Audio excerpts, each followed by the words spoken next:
Hello again. One more course has just started.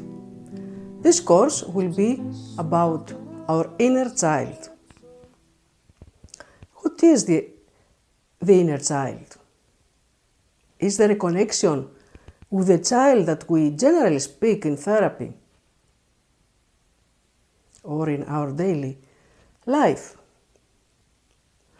How can we help this child to be with us again, which means to be reconnected with it again in our life, now that we are adults? And how can we help our children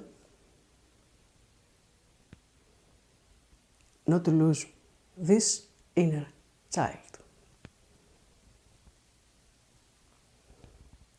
My name is Anastasia Makradzi, and I will be with you in this course where we will try with very simple steps and tasks to be reconnected, to find ways with which we'll be able to be again connected with our inner child. See you in the course.